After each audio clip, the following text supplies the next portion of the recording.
Olá, boa noite. Estamos iniciando aqui mais um evento do Sescom Pará, onde nós vamos receber a visita do nosso amigo Vladimir Carvalho, se apresentando para a gente.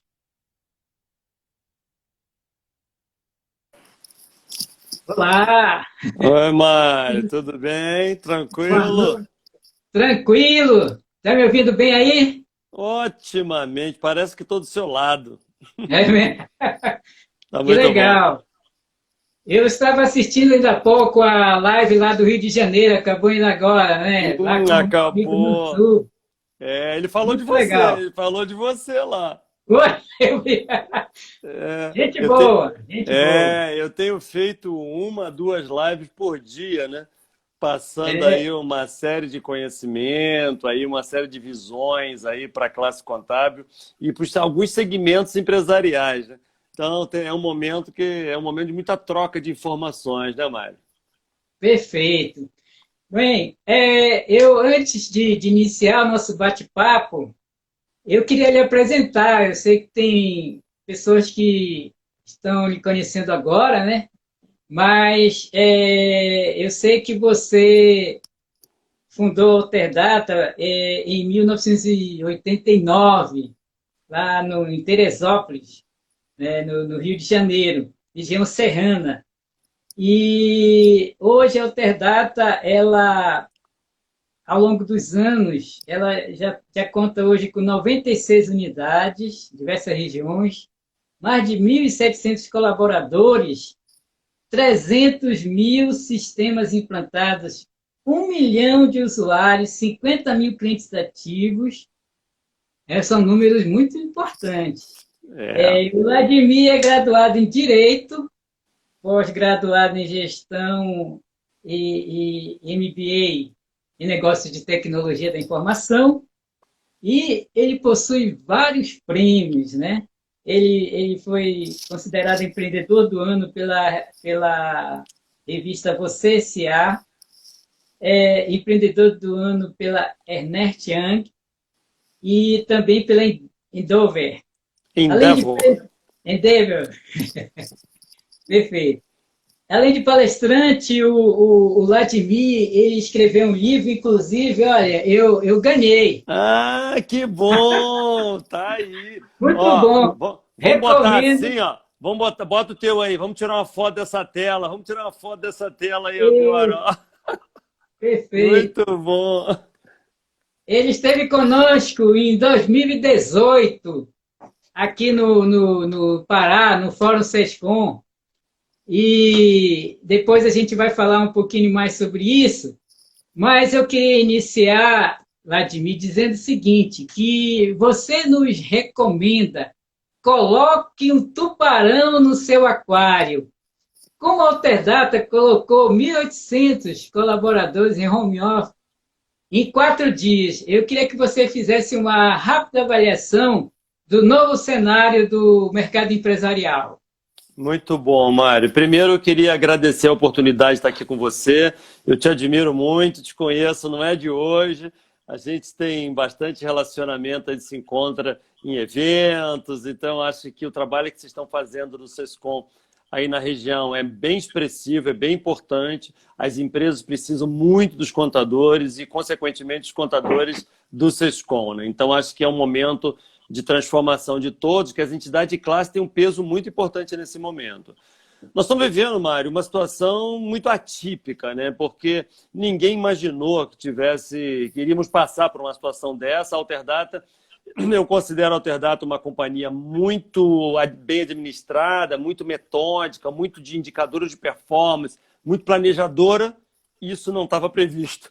Isso não estava previsto. Nós tivemos que fazer um verdadeiro plano de guerra para fazer a empresa continuar operando. Uma empresa de tecnologia, de software, ela é parecida com o escritório contábil sob vários aspectos. Ela é uma empresa de serviço, ela é dependente de pessoas, ela tem recorrência mensal dos clientes, a mesma coisa do escritório contábil.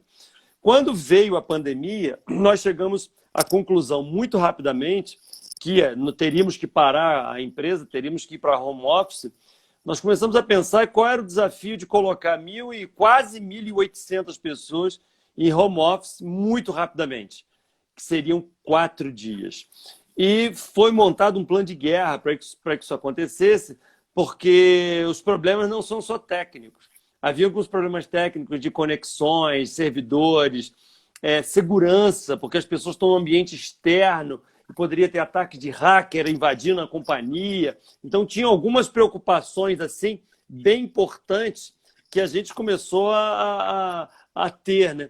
Só que começamos a ver coisas que a gente não imaginava. Por exemplo, tem casais que trabalham na empresa e que em casa só tem um computador. Nós colocamos 2 pessoas dentro de casa com um computador só, deu um problema. Tivemos funcionários que moram em fazendas, em sítios que não têm internet. Outro problema. Tivemos vários casos de funcionários pedindo cadeiras emprestadas, porque as cadeiras que eles tinham em casa eram cadeiras para almoçar, para jantar, não é cadeira confortável para ficar o dia inteiro trabalhando. Tivemos que montar um plano de guerra, de emprestar cadeiras, controlar as cadeiras com quem está com quem, ou seja, um monte de coisas operacionais. Porém, tudo isso se venceu muito rapidamente. O que foi, na verdade, a grande dificuldade é o que as pessoas, em geral, não observam. Porque mudar todo o plano de ação da companhia envolveu um replanejamento de rotinas, treinamento de gerentes e supervisores, a maneira de cobrar as pessoas, indicadores de performance tiveram que ser criados novos, meios de controlar se as pessoas estavam cumprindo os objetivos, foram criados novos procedimentos. Ou seja, a companhia teve que se reinventar não apenas sobre o aspecto técnico, mas eminentemente o aspecto operacional, controles e processos. Isso foi muito trabalhoso. E eu costumo dizer muito nessas lives que tudo que o dinheiro compra, Mar, é fácil. Eu preciso de um computador, eu vou lá e compro. Isso. Eu preciso de uma estrutura, eu alugo uma sala. Eu preciso de um tipo de funcionário, eu pago o salário. O que é mais difícil, e esse momento é um momento complexo nesse sentido, é a mudança de mindset, forma de pensar. Perfeito. A forma de pensar que é o esquema.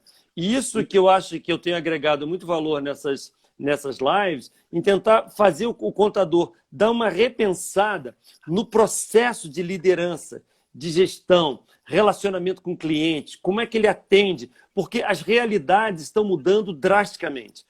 O que se acreditava como certo, hoje se entende como errado. Da maneira que nós controlávamos nossos funcionários e colaboradores, agora é outra maneira. Ou seja, o jogo está mudando com uma velocidade muito grande. E essa mudança ela já vem acontecendo há alguns anos. As pessoas às vezes falam assim, essa pandemia mudou o mundo todo. Não, ela não mudou. Ela acelerou. O processo de transformação da classe contábil já vinha acontecendo. O que aconteceu com essa estrutura é que houve uma turbinada, vamos dizer assim, houve uma acelerada. E isso, obviamente, gera uma série de problemas, mas gera também uma série de oportunidades, né? E aí que é importante as pessoas entenderem que um escritório pequeno, que tem lá seus 5, 10 pessoas, colocar todo mundo em home office foi um problema. Uma empresa como a nossa, com quase 2.000 pessoas, também foi um problema. Está todo mundo com a mesma situação e ninguém tem referências do certo e errado. A gente tem que ir tentando para ver se melhora a cada dia, né? Perfeito. Essa experiência é muito interessante. Agora, Vladimir, você tem falado nessas palestras, e inclusive tem aqui no livro, a respeito do conhecimento. Hoje, tem colegas, e mais direcionando aí aos colegas contadores, que eles não sabem o que eles precisam saber, certo? Não se sabe o que precisa saber, como você sempre fala por aí. Colegas contadores hoje fazendo live de como trabalhar em home office, sem nunca antes ter experimentado essa forma de trabalhar, falando de cloroquina, que na verdade eles não são nem médicos, analisando a economia, como é que vai ficar, e a gente não sabe nem como é que vai ficar. Tem a história do seu amigo que passa o dia inteiro assistindo as séries do Netflix. Exatamente, você está assistindo. Você está assistindo minhas lives, é isso. Tá bom. Tem colegas aí que ficam, eu observo aqui que eu faço parte de mais de 50 grupos aí de WhatsApp, eles ficam o dia inteiro no grupo de WhatsApp, né? E muitos até, eles querem resposta de situações que na nossa época, que nós começamos as nossas carreiras, a gente ia pesquisar. Hoje em dia o colega quer resposta lá no grupo de WhatsApp. Então eu lhe pergunto, onde o empreendedor deve focar o seu conhecimento? Muito boa reflexão, Mário. As suas colocações são muito precisas, porque eu vou tentar responder isso fazendo uma reflexão filosófica. Né, porque eu fiz direito, quem faz direito gosta de filosofia, entende que filosofia move a sociedade. Vamos pensar o seguinte, na época da minha avó e do meu avô, a geração deles, aquela época, era uma época de certezas. As famílias, as pessoas mais velhas, elas tinham certezas das coisas. Elas sabiam qual era a melhor alimentação para os filhos, ela sabia qual era a melhor escola para os filhos, ela sabia qual era o melhor meio de educação, ela sabia uma série de coisas. E por isso que a experiência era algo extremamente importante lá atrás. E é por isso que, naquela época, os mais jovens aprendiam com os mais velhos. A gente olhava os mais velhos com admiração, com respeito, esse tipo de coisa. Nós estamos vivendo uma coisa atualmente que a sociedade que nós vivemos hoje não é mais uma sociedade de certezas. É uma sociedade de incertezas. Nós estamos vivendo uma sociedade que, quanto mais a gente estude, mais a gente entende que a gente não sabe. Mais a gente descobre que nós sabemos pouco perto do que é necessário, que as verdades são temporárias. Então, todas as vezes que você vê alguém, Mário, afirmando com muita propriedade alguma coisa, duvide. Porque ele não pode ter certeza de alguma coisa. Porque a ciência muda toda semana. Eles descobrem, a biologia troca toda semana. Os métodos de educação mudam a toda semana. Então, você tem que ter um conceito em você que, se você não for um ser que aprende todos os dias e tem a certeza que você é fraco todos os dias, você não evolui. Você não está conectado a essa nova sociedade. Você está plugado a uma sociedade lá do passado que o jogo era outro. Então, o que a gente tem que observar hoje? A sociedade hoje ela tem informação abundante. Hoje a gente fala assim, eu quero aprender alguma coisa. Você tem acesso a essa coisa que você quer aprender com muita facilidade. Vai no Google e você acha. Vai no YouTube e você acha. Ah, eu gosto de cozinhar, eu quero aprender a fazer rã. Bota lá que vai ter alguém te ensinando a fazer rã. Eu quero aprender a fazer algo na contabilidade. Bota lá que alguém vai aprender. Então, a informação é abundante. Onde que está a magia da coisa, então? A magia está dentro da gente e a gente ter duas coisas muito importantes. Primeiro, eu já falei. Sabermos que nós não sabemos. Saber o que eu não sei é fundamental nessa nova geração. Vamos dar um exemplo disso. Eu, Vladimir, eu sei que existe um país no mundo chamado Alemanha e eu sei que lá fala alemão. E eu também sei que eu não sei falar alemão. Bom, se eu sei que ela existe e eu sei que eu não sei, eu posso correr atrás e aprender.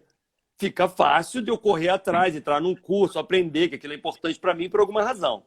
Agora, se eu não sei que esse país existe, que essa língua existe, como é que eu vou aprender algo que eu não sei nem que existe? O que significa isso que eu estou dizendo? Se você é um tipo de profissional contábil que você não pesquisa coisas que são importantes para a sua classe, você não sabe o que você precisa saber.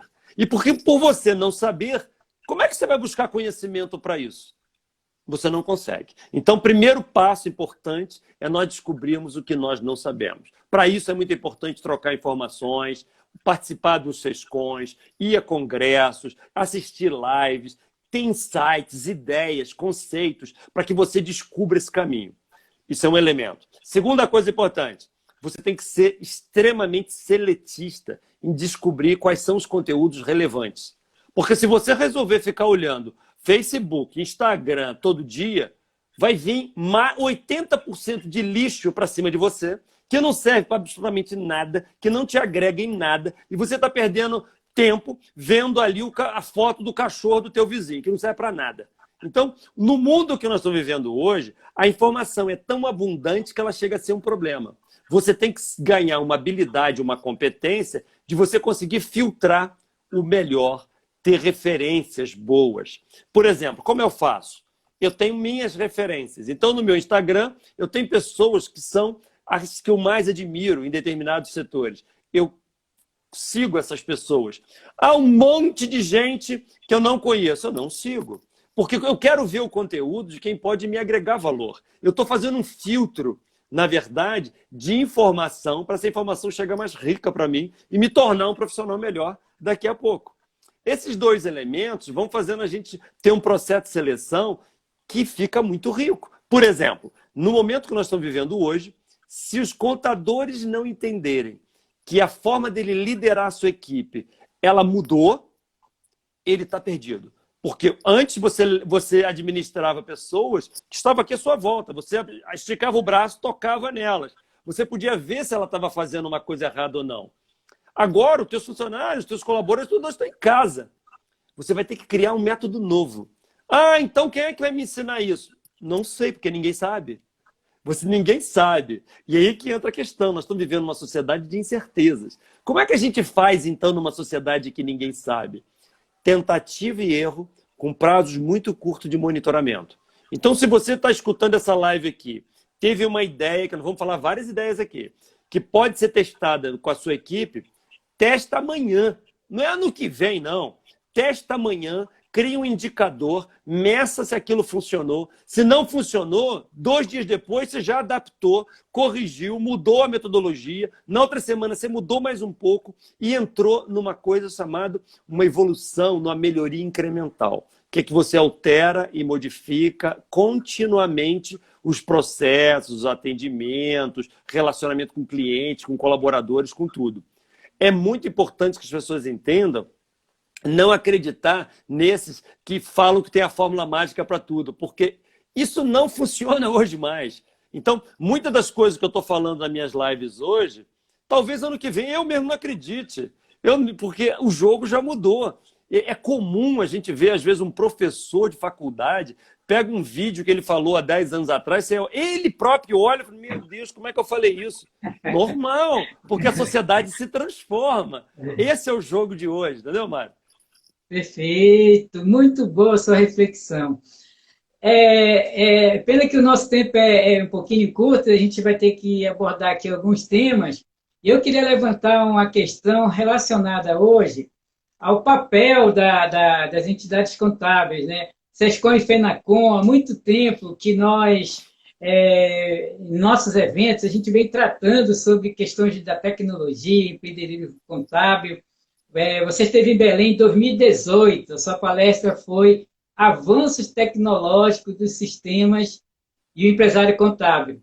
Já era assim uma espécie de uma prévia da situação do coronavírus, já naquela época, 2 anos atrás, inclusive, foi uma das palestras que mais agradou ao público, participante do nosso fórum. E, nesse momento, as entidades conseguiram algumas postergações de prazos que estão até facilitando o trabalho dos nossos colegas contadores. Então, eu lhe pergunto, você acredita que o empresário contábil sozinho ele vai vencer os desafios desse novo cenário? Eu acho bem difícil alguém sozinho, Mário, porque nós estamos falando de um processo de transformação muito drástico. As pessoas às vezes estão pensando que o que está acontecendo hoje é uma crise de saúde e sanitária no Brasil. Não é. Nós estamos falando de uma mudança social, antropológica, uma coisa muito grande, que a mudança de forma de pensar é drástica demais. Eu acho que as pessoas sozinhas têm mais dificuldade em encontrar caminhos, porque você enxerga o problema sobre uma única ótica, que é a sua ótica, e que não é interessante. As classes, as entidades de classe, Sescom, Sescaps, CR6, têm um peso importantíssimo hoje de colocar pessoas juntas para encontrar uma solução em comum. Então, eu acho que as associações estão com uma possibilidade de agregar valor ao contador como nunca tiveram. Porque quando você tem uma profissão que é a mesma, ela está estática, o próprio profissional percebe a entidade agregando menos, porque ele já sabe tudo. Ele já sabe. Só que lembre-se que agora nós estamos vivendo uma sociedade que ele não sabe. Nós estamos vivendo uma incerteza. E o fato de ter incertezas, a classe a união do grupo passa a ter um peso gigantesco. Se você coloca um grupo de contadores para discutir esses temas que nós estamos falando aqui, vão surgir ideias aos montes, que, na verdade, uma única pessoa no escritório dele, a chance de ele encontrar uma solução é muito menor.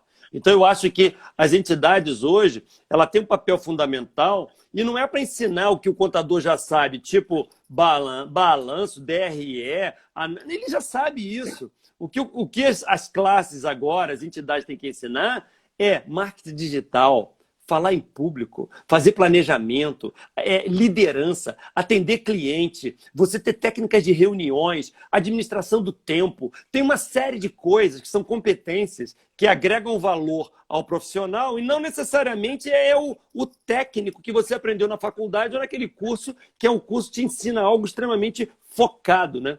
Então, eu acho que as entidades têm um papel fundamental nesse processo de transformação, Mário. Perfeito. Vladimir, eu sou cliente Alterdata há mais ou menos uns 20 anos. Aqui o seu gerente, aqui no Pará, o Alexandre, ele sempre conta a nossa história, a história da nossa empresa, que ele, quando veio aqui para Belém pela segunda vez, ele foi nos visitar. E aí lá no prédio onde era a nossa empresa, ele recebeu a informação que nós estávamos trabalhando em home office.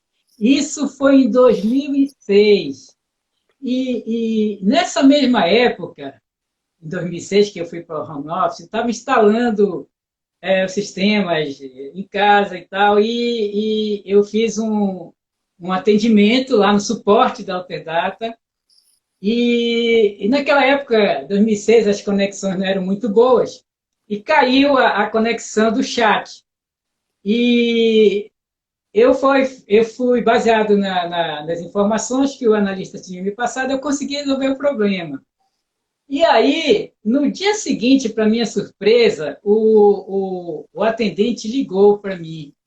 Aí, seu Mário, o senhor já conseguiu resolver o problema? Tem um atendimento aqui pendente, né? E aquilo me surpreendeu naquela época, porque normalmente a gente vai atrás do atendimento. Exatamente. E ele veio até mim, ele me surpreendeu bastante. Porque eu acho assim, que, para mim, o sistema ele tem que atender as necessidades e tem que ter atendimento, um bom atendimento, suporte. Hoje os colegas, eu vi num grupo aí que eu faço parte, pessoal querendo programa gratuito de R$ 1,99, querendo desconto. Meu amigo, isso vai ter problema no futuro. Vai. Então, eu lhe pergunto, com sua experiência, como é que o empresário contábil ele deve atender e tratar os seus clientes? Excelente colocação, porque, na verdade, o que eu acredito que a gente aplica na Alterdata é a mesma coisa que pode aplicar no escritório contábil, como eu te falei, que nós somos um prestador de serviço. Nós acreditamos aqui na empresa que uma empresa grande como a nossa, nós somos hoje a maior do país na área contábil.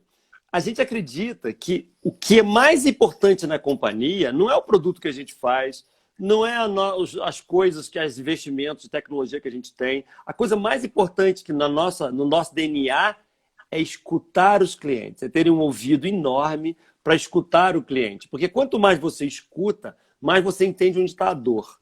E a gente, desde a fundação da empresa, Mário, nós sempre usamos essa expressão da empresa, colocar o cliente no centro do negócio.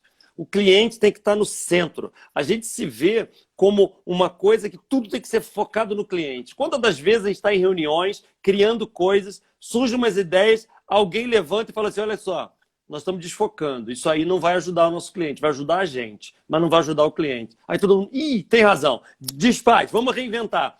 Porque o foco é sempre o cliente. E nesse caso que você está falando, é idêntico a um contador. Você tem que ter um controle contínuo de CRM. A Alterdata, desde a fundação, ela tem métricas do que acontece com todos os clientes. Se eu acessar o meu sistema aqui agora, eu sei quantas vezes você ligou para a empresa, quem te atendeu, que nota você deu para a minha equipe, que problema você teve, quanto tempo demoraram para resolver o problema. Eu tenho todas as informações. Todo mundo da companhia tem essas informações. Então, quando fica um atendimento pendente, a gente sabe que ele está pendente. E no dia seguinte, nós estamos fazendo uma coisa que nós chamamos de ligação de retorno, que é estar ligando para o cliente e sabendo Você está feliz? Deu certo? Se resolveu? Está tudo bem? Eu estou vendo que está aberto. Você não deu retorno. Aí o cliente, não, tá legal. Às vezes não. O cliente fala assim, rapaz, não consegui resolver ainda. Fizemos um teste ontem, mas não funcionou. Falo, beleza, então vamos tentar outra coisa. Esse contato, eu acho que é muito importante e acontece isso que você falou. Surpreende. Nós estamos vivendo uma sociedade hoje que o cliente tem o poder. Se você pensar bem, Mário, lá na década de 50, por aí, quem tinha o poder era quem produzia algo. Quando você saiu o período pós-guerra, as pessoas fabricavam, sei lá, uma fábrica de panela. Fazia panela. Todo mundo comprava aquela panela, independente de qualquer coisa. Qualquer coisa que fabricasse, comprava. O poder estava em quem fazia, não era em quem consumia. Com o passar dos anos, internet, informações, difusão de culturas, a coisa foi mudando de tal ordem que se você fala um negócio para o seu cliente hoje, ele vai na internet e pesquisa para saber se você está certo. Se você dá um preço para ele, ele vai na internet e checa se lá na China aquele produto é mais barato. Ele tem acesso a informações. Significa o quê? O poder está na mão dos clientes. É o cliente que tem poder. Então, você tem que ter relacionamento com ele. Você tem que entender o perfil desse cliente. Você tem que entender o que ele quer, o que ele gosta e onde está a dor desse cliente. A partir do momento que você entenda qual é a dor dele, fica mais fácil de você adaptar produtos e serviços, criar conceitos, criar métodos de atendimento. Tem cliente, por exemplo, que gosta que você ligue para ele. Tem cliente que gosta que você passe o WhatsApp para ele. Isso muda muito de cliente para cliente. Você não pode... Existia uma frase antigamente, Mário, que eu escutava muito, falando assim, e a minha empresa é sensacional, porque eu trato todos os meus clientes iguais. As pessoas falavam com o peito aberto, eu trato meus clientes todos iguais. Isso é a maior besteira hoje. Porque, na verdade, o sucesso hoje é a seguinte frase. Trate o seu cliente diferente na medida que eles se desigualam. Se o cliente é diferente um do outro, ele merece atendimentos diferentes. Você tem um cliente supermercado e é grande. Você tem um cliente botequim que é pequeno. Você tem um quiosque de shopping center e tem uma indústria. Como é que você vai tratar cada um da mesma forma? Não. Você tem que criar métodos para você realmente ter relacionamento diferente com todos eles. Esse assunto é um assunto riquíssimo, dá para a gente falar horas aqui sobre isso, mas a essência é você ouvir bastante e criar metodologias para atender cada um da forma que cada um espera que seja atendido. Perfeito, muito bom. Você acha que esse é o momento do contador? Porque eu venho recebendo diariamente alguns questionamentos de colegas a respeito da situação que o mercado contábil está vivendo hoje em relação aos honorários. Por exemplo, muitas empresas em dificuldade estão pedindo desconto e muitas empresas contábeis estão em dificuldade. Você acha que, mesmo com toda essa situação, é o momento da contabilidade, do profissional da contabilidade? Acho, Mário. Eu acho o seguinte, cara, se um sobrinho meu hoje me perguntar, está meio perdido, não sabe que faculdades faz, eu vou mandar fazer contábeis. Porque a contabilidade, ela está na crista do que tem mais valor atualmente. Se você pensar bem, há uns anos atrás, há 30, 40 anos atrás, os 10 homens mais ricos do mundo, 9 eram da área da indústria. Eram fabricantes de navios, ferrovias, petróleo, eram pessoas desse tipo. Se você olhar hoje, quem são os 10 mais ricos do mundo, 9 são da área de informação. Tecnologia e consultoria, 9. Se nós pensarmos bem o seguinte, quem é o contador? O que ele faz hoje? É um cara da informação, é um profissional que gera conteúdo, é um profissional que tem informações sobre as empresas, que tem tudo para orientar o cliente numa outra direção, ter mais resultados, ter uma tributação menor. É o cara que tem condições de agregar valor. Para você ter uma ideia, quando a Alterdata foi fundada, há 30 anos atrás, eu, quando ia vender um sistema para uma empresa grande, eu nunca vi na mesa um contador sentado na mesa ajudando a decidir. O empresário decidia e depois avisava o contador. Hoje, negócios grandes, a maioria das vezes, o contador está na mesa decidindo. Ele está dizendo se ele concorda ou não. Isso é uma outra pegada. Então, eu estou achando que o contador hoje está no melhor momento da história dele para ele agregar valor de fato. O que empresas como a Alterdata vêm contribuindo nesse processo? A gente vem aumentando o nível dos investimentos de automação dos aplicativos, fazendo com que as coisas elementares e tarefas que têm menos valor passem para um software, para que o contador sobre para ele aquilo que é mais nobre. Nós estamos fazendo automações de folha de pagamento, fazerem cálculo sozinho, nós estamos fazendo módulos que o cliente do contador vai apertar um botão, por exemplo, pedindo um balancete, um robô, um algoritmo tira aquele balancete, devolve para o cliente e o contador nem viu. Nós estamos fazendo módulos que o cliente do contador aperta um botão e fala assim, eu queria uma simulação de rescisão do meu funcionário Joãozinho.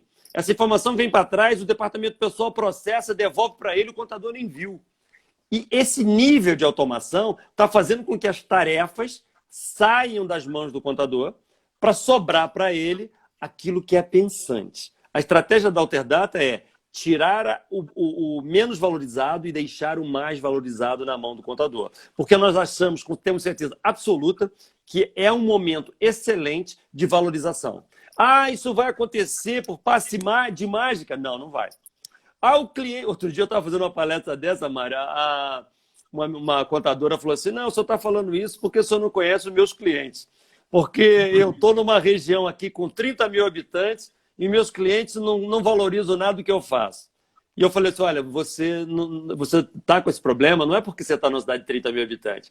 Um contador de São Paulo também tem esse problema. Então, existe uma cultura nas empresas menores de que espera do contador o básico para ele atender às obrigações. Porém, isso é um processo de transformação. Nós estamos vivendo num momento de mutação.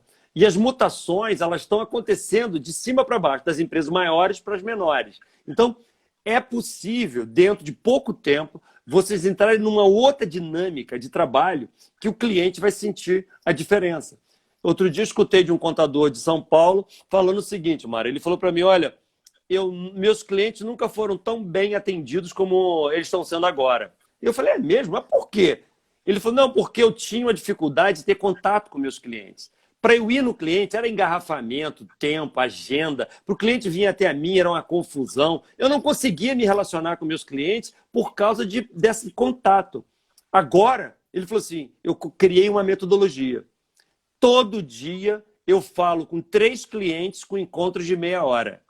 Então, todo dia eu falo com 3 clientes. E no dia seguinte com outros 3, no outro dia com outros 3. Ele falou, eu nunca falei com tantos clientes, eu estou dando orientações, informações tributárias, eu estou entendendo os problemas que ele está passando, eu estou escutando a dor deles nesse momento. Eu estou fazendo a coisa que eu tenho mais orgulho, que é alavancar o negócio dos meus clientes, fazer eles crescerem mais. Antigamente não era possível isso. Então, eu acho que tem um pouco de reposicionamento. Esse contador, por exemplo, ele foi capaz de se reinventar e usar uma tecnologia e começou a fazer diferente. É isso que nós temos que começar a pensar. Então, eu acho, Mário, que não é para as pessoas desanimarem, porque nós estamos no meio de um deserto, nós estamos no meio de uma crise, de uma guerra. Essa guerra vai passar, cara. Não existe chuva que dure para sempre, cara. Não existe seca que dure para sempre. Vai passar. E esse processo de que nós estamos passando é uma transformação. Então, aproveitem essa fase para você aprender, para você se reinventar, para você escutar mais o seu cliente, para se aproximar do seu cliente, porque eu tenho certeza absoluta que os valores, a percepção de valor do cliente em relação ao seu contador já está em processo de transformação. Perfeito. Eu acredito que após esse momento, as pessoas, as empresas, o mundo será diferente. Eu acho que a gente vai ter oportunidade, é um momento ímpar, né, dessa reinvenção. E eu sempre coloco para a minha diretoria, inclusive eu queria agradecer alguns diretores que estão participando aí da nossa live, nossos funcionários, nossos colaboradores, nossos colaboradores do SESCOM deram uma parcela importante nesse processo. Tivemos algumas dificuldades, as mesmas dificuldades que você colocou, da gente colocar o pessoal em casa. Aqui em Belém nós estamos numa situação que a gente não pode sair mesmo, né? É uma situação, é um estado que está passando por algumas dificuldades em relação à questão do vírus aí, mas enfim, é um momento importante. Eu sempre falo para os nossos colegas associados à SESCOM, quando a gente faz algum evento e a gente vê que alguns colegas têm alguma dificuldade em fazer aquele investimento. Eu acho que o contador, ele não procura investir na sua carreira, né? Ele acha que tudo é despesa para ele. Então, tem situações, por exemplo, eu sempre digo, gente, é melhor você não trocar de carro e trocar seu equipamento do escritório, né? Porque tem colega que tem que estar com o carro do ano. Mas você vai, eu visito muitas empresas de contabilidade e tem gente trabalhando com Windows lá, o Windows XP lá, Velho, tudo os velho, ultrapassado. entendeu? O equipamento ultrapassado e mesmo o posicionamento do profissional em relação à questão tecnológica, em relação à questão do posicionamento dele. Eu queria que você fizesse um comentário. Nesse novo profissional, você já falou alguma coisa, mas eu queria reforçar, que tem muitos colegas aí participando, em relação a essa questão do investir na carreira. Por onde ele deve começar, por onde o item que ele deve considerar como importante.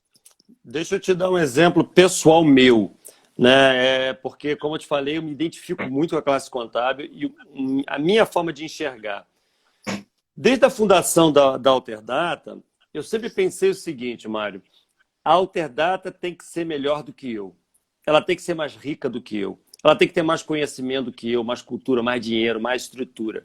Porque ela gera dinheiro. Eu gasto dinheiro. Eu consumo na minha vida. Ela gera capital. Então, ela tem que ser prioritária em relação a mim. O que eu sempre fizemos lá na companhia? Nós sempre tivemos um colchão financeiro. Colchão financeiro para nós era o seguinte, quando a empresa era menor. Era um faturamento mês da empresa guardado no banco sem eu tocar nele. Então, se a empresa faturasse 100 mil por mês, eu tinha que ter 100 mil parado no banco. Eu não posso trocar de carro. Aquele dinheiro não é meu. Ele é da companhia. Quando a gente atingiu, a gente botou a meta de 2 faturamentos mensais no banco. Esse colchão, ele é um colchão que dá garantias em momentos de instabilidade, que a gente não sabe exatamente quando vai acontecer.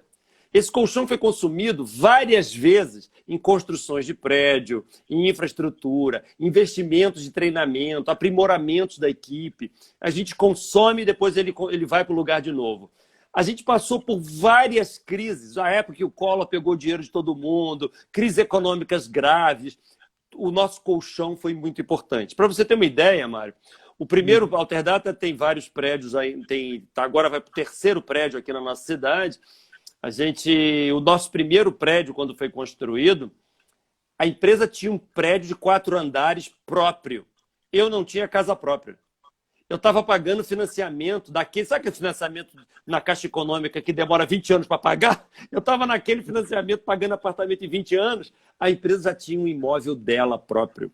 Essa forma de pensar, eu acho que tem tudo a ver com o que você investe em você mesmo, né? Porque nós estamos vivendo agora uma sociedade, como eu falei, de incertezas, significa que o investimento em você passa a ter um valor completamente diferente do que tinha no passado. Você vai ter que aprender coisas novas. Isso significa que você vai ter que fazer treinamentos, você vai ter que ir cursos no SESCOM, você vai ter que fazer uma pós-graduação, você vai ter que aprender habilidades que você não tem. Tudo isso são investimentos que são feitos em você próprio. E se você não for um bom planejador financeiro do teu escritório, você é uma empresa contábil. Se você não tem um bom planejamento, quando acontece uma situação como essa que nós estamos vivendo aí, muitas empresas vão morrer, vão perecer. Porque, na minha visão, quando acontecer essa pandemia, é como se nós estivéssemos entrando num deserto. E algumas pessoas levaram mais água para esse deserto. Então, tem um galão maior. Outros um galãozinho pequenininho. Ou seja, quem tem mais caixa, mais treinamento, capacitação, já preparou o time antes, se tem mais reservas para suportar esse caminho, essa jornada nesse deserto. Alguns a água vai acabar no meio do deserto, vai morrer de fome, de sede. Outros vão ter que comprar água de alguém, vão chegar no final endividados, porque não preparou o terreno. Isso são assuntos que se fala há muitos anos em gestão de empresas, mas que agora eu acho que muitas das empresas estão sentindo cortar a própria carne. estão se sentindo o quanto que é importante você ser um bom gestor, além de você ser um bom técnico. Então, eu acho que o aprendizado na carreira, eu sugeriria que as pessoas aprendam mais coisas que sejam as coisas genéricas, de complementariedade. Você, por exemplo, fazer mais treinamentos de balanço, DRE, é menos importante, porque provavelmente você já sabe. O que é importante nessa fase agora é você aprender o que você não sabe. Provavelmente você não sabe falar em público. Vou pegar um microfone e botar na sua mão para falar para 500 clientes, potenciais clientes, que você é o melhor contador de Belém. Eu quero ver você ir lá e falar sem tremer.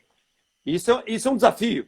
Você tem que aprender a saber fazer essas coisas. Eu quero agora te ver liderando, não 10 pessoas que você tem, mas 100. Como é que você faz para liderar e motivar teu time? Tem um jeito de fazer. Eu quero ver você tendo capacidade de vender, você ser um bom vendedor. Como é que convence o cliente que você é um bom contador? Essas capacidades, essas habilidades é o jogo de hoje. Então, se eu tivesse que orientar um contador do que ele tem que investir, eu diria para ele investir em conhecimentos dessa natureza, conhecimentos genéricos, que complementam o profissional. Porque eu acho que isso vai fazer uma diferença imensa nesse próximo ciclo aí, dessas inovações que estão acontecendo. Eu queria pegar aqui um tópicozinho que eu achei interessante que você fala, que é o bom profissional sabe lidar com conflitos. Isso aqui você escreveu em que ano? Esse livro foi de... 3 ou 4 anos atrás. Você já percebia a necessidade da gente lidar justamente com o que nós estamos lidando hoje. Questão do conflito. Eu acho que um dos maiores conflitos hoje, um dos grandes conflitos que a gente tem, é a questão de recursos humanos. Eu vejo colegas falando de dificuldade de lidar com pessoas. Nós, profissionais, nós lidamos muito com pessoas, com os funcionários, colaboradores, clientes são pessoas, fornecedores, governo, fiscal. E em relação a essa questão, mais especificamente aos colaboradores, como é que você lida com essas 1.800 pessoas sob o ponto de vista de relacionamento com eles? Mário, essa é uma competência que eu acho que os profissionais vão ter que adquirir muito fortemente. E, infelizmente, as faculdades, o colégio nosso, toda a estrutura de ensino que nós passamos no Brasil, todos nós, não nos prepara para isso. Desde a escola até a faculdade, nós somos preparados para dar respostas lógicas sobre alguma coisa, independente da profissão que a gente escolha. Nós não somos preparados para resolver problemas.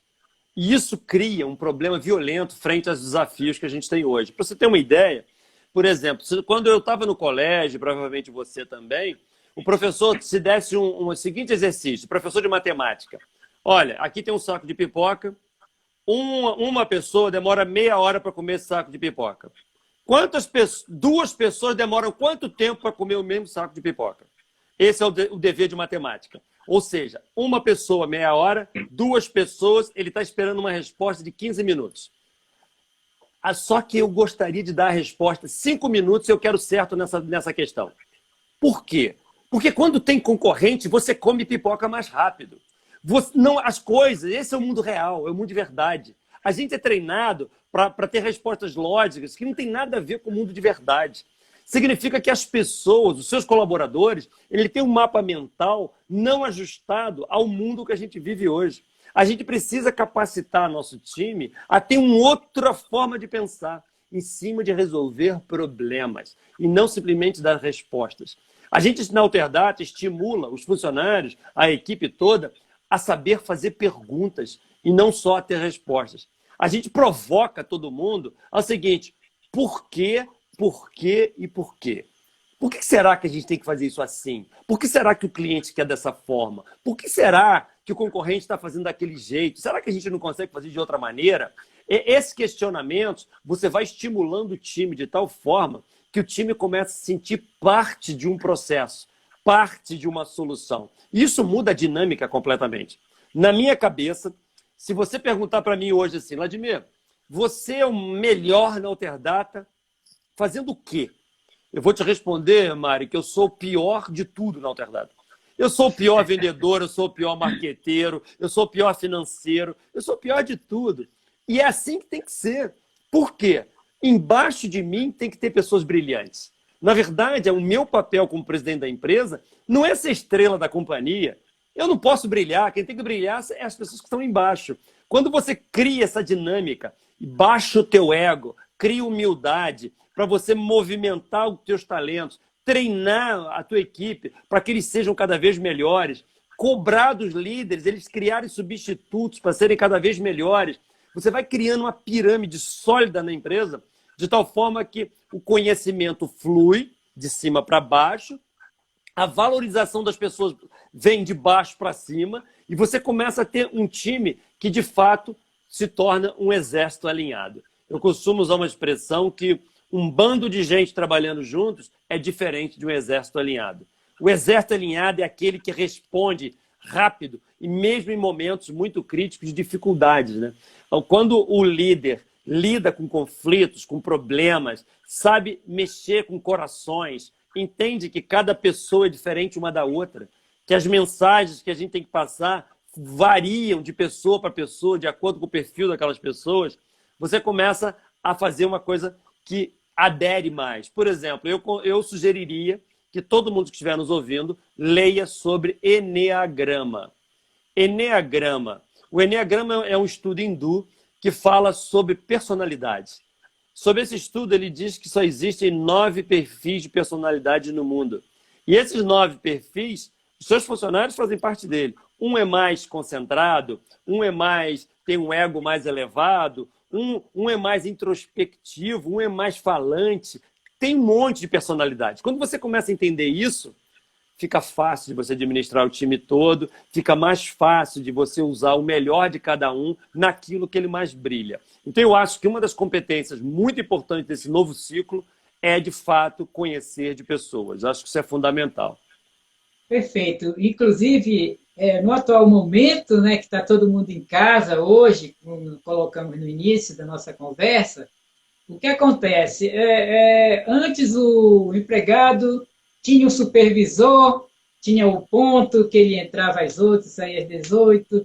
Hoje em dia, ele está com horário livre para produzir. Hoje, o que se conta, na verdade, é mais produção do que propriamente tarefas, né? Então, eu vejo que daqui para frente vai haver uma produção maior, as pessoas vão se acostumar a não ter aquele chicotinho lá, alguém cobrando, né? Eu penso que é um novo momento que vai, inclusive, gerar qualidade de vida, porque tem pessoas... Eu, por exemplo, gosto de trabalhar de madrugada, né? Que o telefone não toca e tem meu horário. Mas tem colaboradores que estão acostumados só a ter aquele horário. E é a oportunidade hoje que ele vai ter de ver como o horário que ele produz. O importante é ele entregar lá. Exatamente. É isso? Esse jogo mudou muito, porque até pouco tempo atrás, a gente entendia como normal ter uma pessoa na empresa que você tinha que empurrar, tinha que comandar, tinha que dizer o que ele tem que fazer. Essas pessoas hoje estão em casa, Mário. Estão em casa, desfocados, com as distrações do lar. São pessoas que, se eles não tiverem disciplina, controle do tempo, gestão de tempo, tiver foco, ele não vai conseguir entregar o que é preciso entregar. Então, eu estou achando que daqui para frente, os profissionais que vão ser mais valorizados, eu tenho usado uma expressão nas lives falando o seguinte, esses profissionais mais valorizados, eles têm que ser alto com U. Eles têm que ser autogerenciáveis, automotivados, ter autoaprendizado. Se ele não for uma pessoa que entrega o que tem que entregar sem ser cobrado, ele não vai mais ter valor no mercado. E as pessoas que realmente entregam vão ser desejadas pelas empresas. Ou seja, há uma inversão. O que era aceitável até pouco tempo atrás, agora não é mais aceitável. Então o jogo mudou. Cabe ao líder entender que ele tem que comandar as pessoas sob uma outra ótica e cabe aos liderados entender que vai ter valor no mercado um outro tipo de profissional, um outro perfil. Então o jogo realmente está mudando e principalmente em relação a pessoas, porque todo o escopo de pessoas que giram em torno do escritório contábil está sendo modificado. Até os clientes estão aceitando coisas diferentes que você tem que se adaptar a elas, né? Perfeito. Eu acho que o cliente ele está experimentando, para alguns casos aí, essa nova dinâmica. A resistência estava no próprio colega, que dizia assim, o meu cliente nunca vai reunir comigo por videoconferência, tem que ir lá ou ele tem que vir aqui, né?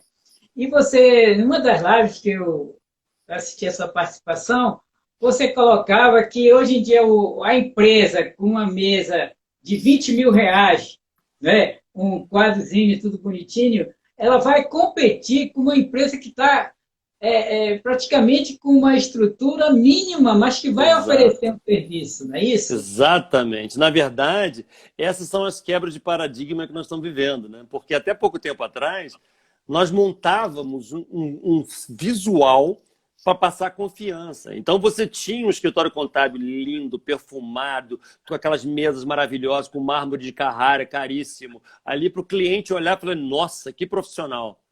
Na verdade, hoje, o cliente não vai aos nossos negócios. É E, nós que vamos ao negócio dele. O jogo mudou. Então, a qualidade do trabalho vai sobressair em relação a esse tipo de aparência. Então, o jogo mudou. Uma muito estruturada vai competir com uma menos estruturada com igualdade, porque a qualidade do trabalho não tem a ver com isso. E me parece isso muito mais justo, porque, na verdade, o que o cliente está querendo é o serviço. Não é o perfume que tem lá na companhia. Então, pessoas, excelentes profissionais que tinham dificuldade de aparecer no mercado por causa desse mundo que era um mundo de aparências, a tendência é isso se igualar. Então, me parece que a sociedade tende a ser mais justa, mais igualitária. Eu acho que vai acontecer uma coisa, Mário, até na sociedade das mais pobres. Até pouco tempo atrás, um menino pobre de uma comunidade tinha muita dificuldade de ter acesso à cultura. E ele não aprendia coisa, ele não conseguia participar de universidades caras. Então, e o menino rico, ele tinha acesso a muito conhecimento. Então, o rico ficava mais rico, o pobre cada vez mais pobre, e a desigualdade muito grande no Brasil. Hoje, o que está acontecendo? Nós estamos vivendo informação em abundância, como eu falei. Um menino de uma comunidade pobre, daí de Belém, ele pode ter acesso a conteúdo de Harvard nos Estados Unidos sem nem falar inglês, porque todas as universidades do mundo estão disponibilizando conteúdos gratuitos. E ele, menino desse, pode pegar um conteúdo desse, chama o tradutor do Google, que é gratuito, aplica no texto e aprende aquela coisa. Nós vamos ver nos próximos anos meninos pobres quebrando o ciclo da pobreza da sua família, porque ele vai estar aprendendo, porque o desejo, a vontade está dentro da gente, porque a informação está abundante. Então, eu vejo com muita empolgação o que vai acontecer após a pandemia, após nós passarmos por esse período muito triste, muito duro que o Brasil está passando, muitas pessoas morrendo, mas não vamos focar só no problema. Tem coisas boas acontecendo na frente e essa sociedade mais igualitária é algo que acho que todos nós que somos mais sérios, aí, queremos o bem do nosso país, a gente sonha bastante há muitos anos. Perfeito, Vladimir. Eu queria fazer um convite para você. Aliás, a Alterdata sempre foi parceira aqui no Pará, né? Em relação ao SESCOM, todos os nossos eventos em que a gente vai lá com o Alexandre. Alexandre, vai ter esse evento e tal, queremos a participação da Alterdata. A Alterdata sempre está junto conosco, participa dos nossos eventos. Eu agradeço, aproveito para agradecer a você, toda a sua equipe aqui de Belém, ao seu marketing que nos atendeu muito bem. Muito obrigado. Eu queria lhe convidar para tomar conosco aqui em Belém, quando tiver uma disponibilidade, um açaí com peixe frito e um sorvete de Opa! bacuri. Tá? Opa! Com o Vamos fazer um maior evento aqui, prazer. um grandioso evento, que tem muita coisa, vai ter muita coisa para a gente conversar. Vamos E sim. eu queria abrir para você fazer as suas considerações finais. Muito obrigado. Obrigado pelo carinho, Mara, que você tem, independente de relacionamento profissional. Eu sinto um carinho que você tem comigo que me emociona. Eu acho que é bem bacana isso em relacionamento entre duas pessoas que se admiram. Cara. Muito obrigado. Obrigado pela oportunidade e eu queria chamar aqui a todos que estão nos ouvindo aqui, se quiserem me seguir no LinkedIn. Meu nome é muito simples, Vladimir Carvalho, então no LinkedIn é fácil. Eu tenho escrito muitos conteúdos, gravado muitos vídeos, conversado com muitos clientes para troca de informações. Eu acho que pode ser um momento bem oportuno para a gente estar tendo novas ideias. E esse tipo de conteúdo, eu não sei se o Mário você vai gravar quando terminar a live aperta o botão Sim, para gravar aí, que eu acho que esse conteúdo ficou tão bacana que a gente merece colocar isso no YouTube para dar acesso a poxa, outros contadores, perfeito. divulgar esse trabalho, que as suas perguntas foram muito inteligentes, muito bacanas. Eu acho que outros podem se aproveitar aqui desse momento, dessa troca. Então, muito obrigado pela oportunidade. Eu vou pedir uma pessoa da nossa equipe para te ligar, para depois pegar esse vídeo, para a gente poder Perfeito. explorar e passar isso para outras pessoas. Sucesso a Perfeito. todos e muito obrigado. Um abraço. Tá. Eu queria, no finalzinho aqui, agradecer a todos os ouvintes. Eu não deu aqui para a gente ler o nome de todos, mas tem colegas contadores, associados do SESCOM, a nossa diretoria, funcionários, contadores de modo geral, de Belém, de fora. Muito obrigado e esperamos estar juntos numa próxima oportunidade. Um Valeu, abraço. obrigado. Tchau, Grande tchau. abraço. Até mais.